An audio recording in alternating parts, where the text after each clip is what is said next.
오늘은 사람을 통해서 일하시는 하나님, 그런 주제로 말씀을 전하겠습니다. 하나님이 우리를 사랑하십니다. 비록 허물이 있고 죄가 있어도 자기가 낳은 자식을 사랑하는 부모의 심정으로 하나님 우리를 여전히 사랑하십니다. 그 말씀을 보겠습니다. 에레미야서 29장 11절 말씀입니다. 같이 읽어보겠습니다. 여호와의 말씀이니라. 너희를 향한 나의 생각을 내가 아나니 평안이요 재앙이 아니니라. 너희에게 미래와 희망을 주는 것이니라. 아멘. 한때 이스라엘 백성이 하나님께 범죄합니다. 하나님의 율례와 법도를 떠나서 우상을 숭배하고 주의 종들의 말을 신청하지 않았습니다. 사랑하는 사람들에게 하나님이 징계의 지적을 드셨는데 그것은 나라의 주권을 외국에 빼앗기죠. 오늘날 이라크라고 하는 그 지역에 있었던 당시의 최대 강국이었던 바벨로니아의 포로로 잡혀갑니다. 노약자, 병든 사람을 제외한 젊은이들, 쓸만한 사람을 다 포로로 잡아가죠. 그래서 예루살렘은 폐허가 됐습니다. 조국을 잃고 한 2000km나 떨어져 있는 이국 땅에서 그런 슬픔의 날을 보내면서 우리가 하나님을 잘 믿었어야 되는데, 말씀을 지켜 살아야 되는데 범죄한 결과로 매를 맞았다 하고 그들이 후회하고 가슴치고 뉘우치고 회개합니다. 그러자 하나님께서 이사야라고 하는 선지자를 통해서 다시 희망의 메시지를 전해줍니다. 함께 확인해 봅니다. 이사야서 43장 19절 이하입니다. 같이요. 보라, 내가 새 일을 행하리니 이게 나타낼 것이라. 너희가 그것을 알지 못하겠느냐? 반드시 내가 광야에 길을 사막에 강을 내리니 장차 들짐승 곧 승냥이와 타조도 날 존경할 것은 내가 광야의 물을 사막의 강들을 내어 내 백성 내가 택한 자에게 마시게 할 것임이라. 아멘. 네, 내가 난 자식이 장애를 입었어도 어떤 핸디캡이 있어도 학교 공부를 잘 못해도 부모는 그 자식을 버리지 않습니다. 한번 택한 하나님의 백성은 범죄하면 채찍을 들어 징계는 하여도 버리지 않습니다. 그리고 그들이 회개하고 뉘우치고 돌아오기를 원하지요. 하나님께서는 또 때리시고 뉘우치면 또 만지시고 싸매시고 치료해 주신 하나님이신 줄로 믿습니다. 그런데 하나님의 선민인 이스라엘 백성이 이국 땅에서 슬퍼하고 괴로워할 때 하나님이 사람을 통해서 그들을 다시 구원해 줍니다. 자, 이사야서 43장 14절 같이 읽어봅니다. 너희의 구속자여 이스라엘의 거룩한 여호와가 말하노라. 너희를 위하여 내가 바벨론에 사람을 보내어 모든 갈대아 사람에게 자기들이 연락하던 배를 타고 도망하여 내려가게 하리라. 여기에서 가장 중요한 말씀이 있어요. 사람을 보내요. 여호와 하나님께서 어느 한 사람을 보내요. 어디에? 이라크, 오늘날 옛날 바벨로니아에 사람을 보내요. 갈대아 사람들, 바벨론 사람들, 싸움이 능한 사람들을 다 도망치게 하고 이스라엘 백성에게 해방을 주고 자유를 누리게 해서 다시 고국으로 돌아오게 하리라. 사람을 통하여 일하겠다는 겁니다. 그 사람이 누굴까요? 세계사를 공부해 보면 이 땅에 영원한 강국은 없었어요. 한 시대의 강국은 또 신흥 강국이 생겨나면서 또 그 나라는 소멸되고 또 한 나라가 생겨나고 또 소멸되고, 이게 세계 역사였죠. 그래서 바벨론 시대가 끝이 납니다. 어떤 나라에 의해서? 새로운 신국 강국으로 부상한 페르시아의 고레스 왕이 갑자기 바벨론을 침공해서 항복을 시키고 거기에 포로로 잡혀있던 이스라엘 백성에게 자유령을 선포합니다. 이게 놀라운 일이죠. 사람이 하는 것 같아도 배후에서 역사하신 분은 하나님이신 줄로 믿습니다. 그래서 고레스라고 하는 이 페르시아 왕을 통해서 바벨론을 정복하고 거기에 있는 이스라엘 백성을 고국으로 돌아오게 하니 이것이 하나님이 행하시는 일이었는데 사람을 통해서 했다는 겁니다. 그 먼 길, 넓은 광야, 가시밭길, 거기에 고속도로를 내가 내겠고, 그동안에 영적으로 목말라 사막에서 갈증에 시달리고 있는 이 백성들, 내가 성령을 생수처럼 쏟아부어서 그들로 하여금 마시게 할 것이라고 희망의 메시지를 전합니다. 우리는 1997년 12월 17일 날 무슨 날인지 아십니까? 우리나라 경제 위기가 온 IMF를 맞은 날입니다. 그날 이후로 사스니 여러 가지 신종불륜이 메르스니 하는 질병과 세월호 사건 등등으로 여러 가지 나라가 힘들고 어렵고 심지어 하나님의 교회까지 부흥이 되지 않는 이런 침체기, 정체기, 어두움을 맞게 됐습니다. 그런데 하나님은 이런 고난을 통해서 깨어서 기도하게 하시고 회개하게 하셔서 다시 새로운 역사를 이루심을 믿습니다.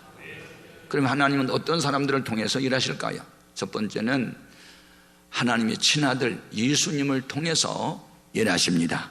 이것이 가장 중요한 것이죠. 예수님이 누구신가요? 그분은 하나님의 본체였습니다. 천지만물을 창조하고 우리 인간을 창조하실 때 삼위일체 하나님이 우리의 형상대로 사람을 만들자 하고 우리 인간을 만드신 분이 창세 전에 이미 존재하셨으니 성부 하나님과 함께 성자 예수님도 그때 계셨던 것이지요. 그런데 성부 하나님의 소원이 하나 있습니다. 하나님의 형상으로 지음을 받은 우리 인간이 죄를 범하고 타락합니다. 그래서 영혼이 깨진 거울처럼 됐고 육체는 질병에 찾아오고 죽음이라는 슬픔을 우리가 당해야 되고 죽고 난 이후에는 지옥에 가야 하는 이 안타까운 사실을 하나님이 알고 하나님의 꿈에도 소원이 하나 있는데 죄로 타락한 저 인간을 구원해야 되겠다는 소원이 있었습니다. 그 소원을 성경 말씀을 통해서 확인해 봅니다. 에스겔서 18장 23절입니다. 같이요. 주 여호와의 말씀이니라 내가 어찌 악인이 죽는 것을 조금인들 기뻐하랴 그가 돌이켜 그 길에서 떠나 사는 것을 어찌 기뻐하지 아니하겠느냐. 이중부정은 강한 긍정이죠. 하나님이 그렇게 원하는 것은 하나님의 형상으로 지음받은 사람들이 영성, 도덕성, 사회성인 하나님의 형상이 다 깨어지고 망가져서 부모 공경할 줄 모르고 사람 사랑할 줄 모르는 인간성이 파괴된 이 죄인들을 구원하는 것이 하나님의 소원이었는데 그 하나님의 소원을 이루기 위해서 하나님의 첫 번째 들어쓰신 분이 그의 아들 예수님을 들어쓴 줄로 믿습니다. 우리 예수님이 이 땅에 오신 목적은 죄인을 구원하기 위해서 오셨고 오시는 방법은 남자를 가까이 본 일이 없는 수처녀 마리아의 몸에 하나님의 영으로 잉태하여 이 땅에 오셨습니다. 그날을 우리는 성탄절이라고 부르는 것이죠. 예수님이 이 땅에 오셔서 아버지의 소원인 죄인 구원을 위하여 죄는 우리 조상이 범하고 우리가 범했는데 너희들이 지은 죄값을 내가 대신 치러주겠다 하고 속죄양으로 오셨고 그 속죄 제사를 드리는 대제사장으로 오셨으니 예수님의 유일한 구원자가 되신 것입니다. 그 예수님을 히브리서 4장 15절에 이렇게 소개합니다. 같이 읽어보겠습니다. 우리에게 있는 대제사장은 우리의 연약함을 동정하지 못하실 이가 아니요 모든 일에 우리와 똑같이 시험을 받으신 이로되 죄는 없으시니라. 그러므로 우리는 긍휼하심을 받고 때를 따라 돕는 은혜를 얻기 위하여 은혜의 보좌 앞에 담대히 나아갈 것이니라. 아멘. 네. 죄인은 거룩하신 하나님 앞에 설 수 없어요. 구약시대에 하나님의 거하시는 지성소에는 죄인이 들어가면 바로 죽었잖아요. 이 죄인은 하나님을 만날 수가 없어요. 죄 문제가 해결되어야 되는 거예요. 그래서 예수님이 하나님과 인간 사이에 막힌 죄악의 담을 헐기 위해서 죄의 값을 지불하기 위해서 십자가를 지신 거예요. 피를 흘려 죽으신 거예요. 우리의 죄값을 대신 지불해 주신 거예요. 이 사실을 깨닫고 그 예수를 나의 구원의 주로 영접하면 놀라운 신분이 우리에게 주어지는데 권세가 따르는 하나님의 자녀라는 이름을 주시는 겁니다. 요한복음 1장 12절 이하입니다. 영접하는 자, 곧 그 이름을 믿는 자들에게는 하나님의 자녀가 되는 권세를 주셨으니 이는 혈통으로나 육정으로나 사람의 뜻으로 나지 아니하고 오직 하나님께로부터 난 자들이니라. 아멘. 우리 아버님이 목사님이고 장로님이라고 그 자식이 그냥 구원받는 게 아니에요. 우리 어머니가 권사님이고 집사라고 그 자녀가 저절로 구원받는 게 아니에요. 혈통적으로나 육정적으로는 구원에 이를 수 없고 오직 하나님께로서 난 자, 하나님의 씨를 받은 자, 하나님의 생명을 얻은 자만이 구원을 얻을 수 있다는 겁니다. 여러분 예수 믿고 하나님의 자녀가 되시면 그날 이후부터 하나님은 우리 아버지가 되시고 보호자가 되신 줄로 믿습니다. 시편 121편 7절 이하 같이 확인합니다. 여호와께서 너를 지켜 모든 환난을 면하게 하시며 또 내 영혼을 지키시리로다. 언제까지? 여호와께서 너의 출입을 지금부터 영원까지 지키시리로다. 아멘. 하나님이 사람을 통해서 일하시는데 첫 번째 사람은 죄가 없는 완전한 사람, 하나님의 아들 예수님을 통해서 일하셨는데 예수님은 이 땅에 계시는 동안에 단 한 말씀도 아버지가 허락하지 않은 말을 한 일이 없고 어떤 일을 행하실 때 마음대로 행하신 일 하나도 없고 아버지가 시킨 일만 해서 아버지의 소원을 이루었다는 겁니다. 본문 10절로 확인합니다. 내가 아버지 안에 거하고 아버지는 내 안에 계신 것을 내가 믿지 아니하느냐? 내가 너에게 이르는 말은 스스로 하는 것이 아니라 아버지께서 내 안에 계셔서 그의 일을 하시는 것이라. 두 번째, 하나님은 사람을 통해서 일하시는데 어떤 사람을 통해서 일하실까? 따라합시다. 믿는 나를 통해서 일하십니다. 믿는 나, 믿는 당신을 통해서 하나님은 일을 이루어 가시지요. 본문 12절로 확인합니다.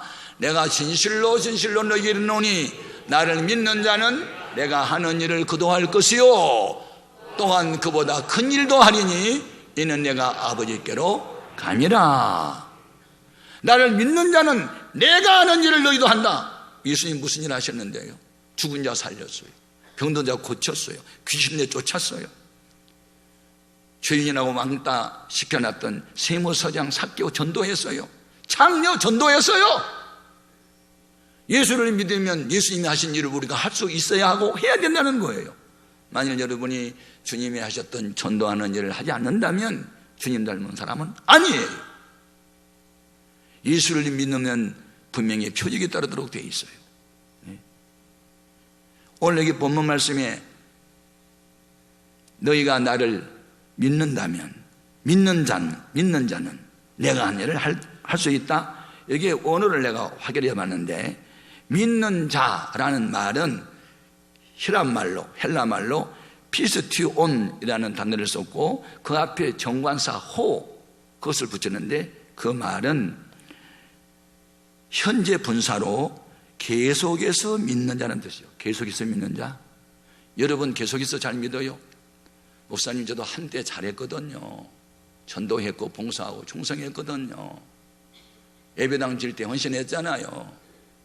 그럼 지금은요? 여기에서 믿는 자란 말은 지속적으로 믿는 자를 말한 것이지 한때 잘 믿었다? 지금은 신앙생활 제대로 못한다? 그러면 역사나 주님이 하신 일 함께하는 게 아니라 지속적으로 믿는 자, 옛날에 바로 믿으면 지금은 더 잘 믿어야 되고 앞으로는 더 잘 믿는 자, 그런 사람들에게 표적이 따른다는 거예요. 주님이 행했던 일이 우리를 통해서 나타난다는 거예요. 약속입니다. 마가복음 16장 17절 이하에 구체적인 약속 보겠습니다.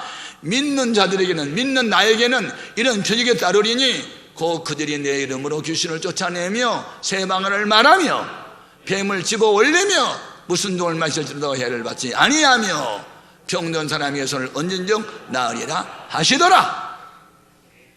하나님은 보이지 않습니다. 바람과 같아서.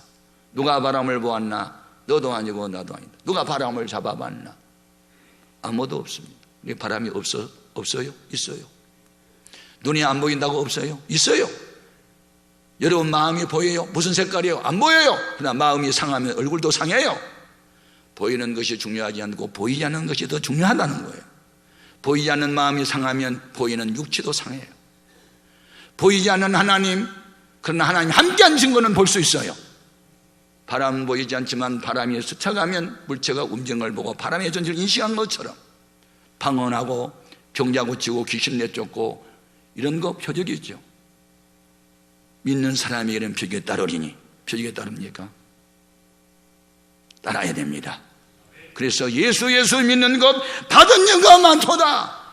나 예수 믿지 않았으면 벌써 자살할 뻔했던 사람, 나 예수 믿지 않았으면 가난병으로 거지처럼 살아야 할 사람, 나 예수 믿지 않았으면 상처가 치유되지 않아서 정신병자가 되어 있어야 할라. 그런데 예수를 믿고 치유받고 회복됐다, 이렇게 처음이 있어야 된단 말이죠. 교회를 다닌다고 구원받는 게 아니고 예수를 믿어야 구원받습니다.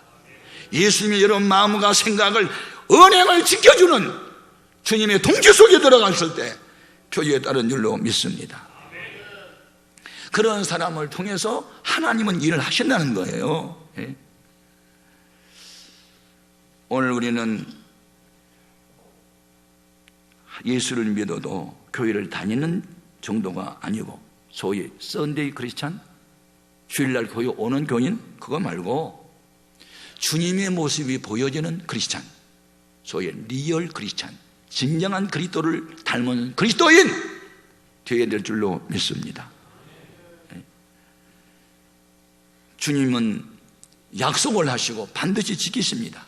그래서 예수님의 제자였던 베드로도 예수님처럼 죽은 사람 살렸습니다. 바울도 귀신을 내쫓았습니다. 빌립 집사도 귀신들을 내쫓았습니다. 우리들도 그와 같은 일이 일어나야 될 줄로 믿습니다. 주와 복음을 위하여 나보다 더 큰 일도 하리라.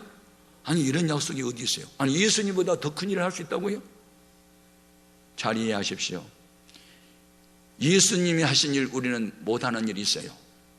우리가 100번 남산에 올라가서 십자가에 못 박혀 죽은들 누구의 죄를 용서해요? 죄인의 피는 소용없는데 대속의 십자가의 은혜로 만민을 구원하는 것은 주님만 할 수 있는데, 여기서 더 큰 일도 한다는 것은 전도나 하나님이 기뻐하는 일들을 말하는 거예요. 시간과 공간을 이야기하는 거예요. 예수님은 3년 반 동안 전도하시다가 가셨어요. 근데 바울은 몇 년 했어요? 30년도 더 했어요. 예수님은 팔레스타인, 이스라엘 영토 안에서만 전도하셨어요. 바울은 어디까지 갔어요? 아가야, 마게도냐, 로마, 스페인까지 가서 전도했어요. 그렇게 시간과 공간, 기간을 두고 나보다 더 큰 일도 하리니, 그런 뜻이에요.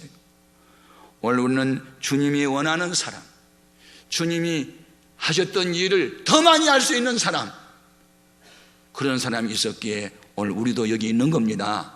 복음이 이스라엘 나라에서 시작돼서 로마로 가고 독일로 가고 영국으로 가고 청교도들에서 미국으로 가서 미국의 선교사가 우리 조선 땅에 와서 복음을 전하여 우리가 여기 있는 거예요.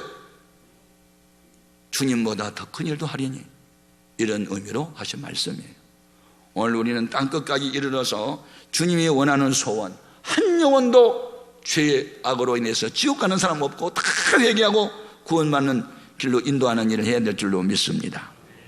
믿는 사람을 통해서 일하시는 하나님, 믿는 사람들을 통해서 표적이 나타나시는 하나님, 근사한 이름들만 갖고 있으면 안 됩니다. 우리는 이름보다 내실이 있어야 돼요. 잎만 무성한 나무 되지 말고 열매를 맺어야 되는 거예요. 주님은 아무 데서나 기적을 행하지 않았어요. 어느 날 주님이 자라났던 곳 고향에 갔어요. 그랬더니 동네 사람들이 예수님을 메시아로 인정을 안 하는 거예요. 너 목소 아들이잖아, 너네 아버지는 요셉이었잖아, 너네 어머니 마리아고 너 동생들도 우리가 다 아는데 네가 무슨 선지자야. 그리고 예수님을 박대를 내요.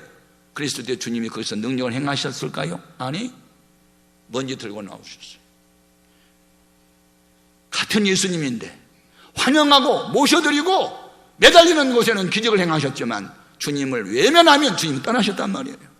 오늘날도 마찬가지. 같은 예수를 믿고 교회를 다녀도 어떤 사람은 능력 있는 주님과 동행을 하는데 어떤 사람은 상처만 받고 힘든 인생을 살아가는 거예요. 같은 예수를 믿는데 뭐가 차이가 있어요? 믿음의 차이가 있을 뿐이에요. 마태복음 13장 58절 보겠습니다. 같이요. 그들이 믿지 않음으로 말미암아 거기서 많은 능력을 행하지 아니하시고 떠나가신 거예요. 그러니까 주님을 떠나보내는 것도 우리의 불신앙이고 주님을 오게 하는 것도 우리 신앙이에요. 그러니까 책임은 나에게 있는 것이지. 잘못은 자기가 범해놓고 주님 앞에 나를 위해 버리셨나이까? 주님은 절대 우리 버리지 않아. 우리가 주님을 버렸을 뿐이죠. 여러분, 은혜는 뭐냐? 깨닫는 거예요. 회개하는 거예요. 주 앞에 돌아오는 거예요. 태양을 등지면 그림자가 자기를 어둡게 하는 거예요. 태양을 향해서 돌았으면 그림자는 사라지는 거예요. 우리는 주님 앞으로 돌아와야 돼요. 더 이상 어두움에 붙잡혀 살지 말아야 되는 거예요. 하나님 말씀을 귀로 듣지만 말고 삶의 현장에서 적용시키고 살아보십시오. 그러면 주의 능력의 손길이 다른 것을 경험하게 될 것입니다. 마가복음 16장 20절의 약속입니다. 같이요. 저희들이 나가서 들어가서 전도를 할 때 주께서 함께 역사하사 그 따르는 표적으로 말씀을 확실하게 증언하시니라. 아멘. 넓이는 공식대로 풀어야 넓이가 나와요. 직사각형의 넓이는 가로 곱하기 세로, 삼각형의 넓이는 밑변 곱하기 높이 나누기, 이해해야 넓이가 나와요. 신앙, 승리, 축복, 공식이 있어요. 말씀을 들어라, 죄는 회개하라, 실천에 옮겨 살아봐라, 주의 손길에 따른다. 만고불변의 법칙이에요. 순종하지 않고 전도하지 않고 불순종하고 자기 위세하고 그리스도를 닮은 사람은 아니에요. 오늘 우리는 약삭빠른 인간의 수단 방법을 부리지 말고 좀 우직스럽게 하나님 말씀 앞에 순종하고 살아야 돼요. 적응력이라는 게 필요해요. 적응력. 적응하려면 면역력이 강해야 되고 충분한 준비가 필요해요. 훈련 받기 힘들어도 훈련 받아야 전쟁터에 나가면 이기고, 훈련 힘들어도 훈련 열심히 해야 한일전에 이기고 미국 것도 싸워서 이기고. 그냥 이긴 줄 아세요? 훈련을 많이 한 거예요. 지도자의 그 지혜가 넘쳐야 되는 거예요. 요즘에 날씨가 좀 추워지니까 사람들이 건강에 대한 관심이 많죠. 그래서 기온이 뚝 떨어지면 혈압은 푹 올라간단 말이 있어요. 그 말 맞는 것 같아요. 또 사람의 체온이 1도가 떨어지면 면역력은 4배나 약해져서 5만 가지 병이 다 온다는 거 아니겠어요? 체온이 떨어지면 병이 오는 거예요. 마찬가지로 여러분의 영적 체온이 떨어지는 순간 여러 가지 시험이 몰려오는 거예요. 작은 말 한마디에 시험 들고 상처받고 무너지는 거예요. 그러나 우리가 평상시에 말씀으로, 기도로, 영성으로 무장하고 있으면, 내 영적 체온이 올라가 있으면 어떤 시험도 이겨낼 수 있는 거예요. 정신 차리고 깨어서 기도하고 말씀대로 살아서 이 어두운 세상과 싸워 이기는 승리자들이 되기를 주님 이름으로 축복합니다. 하나님은 예수님을 통해서 일하셨고 예수 믿는 우리를 통해서 일하시기 원하고, 그 중에서도 진정으로 님을 사랑하는 사람들을 통해, 말씀을 지키는 사람을 통해서 의의 병기 평화의 도구 축복의 통로로 들었을 것이니 한평생 우리는 그렇게 쓰임많은 인생을 살 수 있기를 주님의 이름으로 축복합니다. 기도하겠습니다.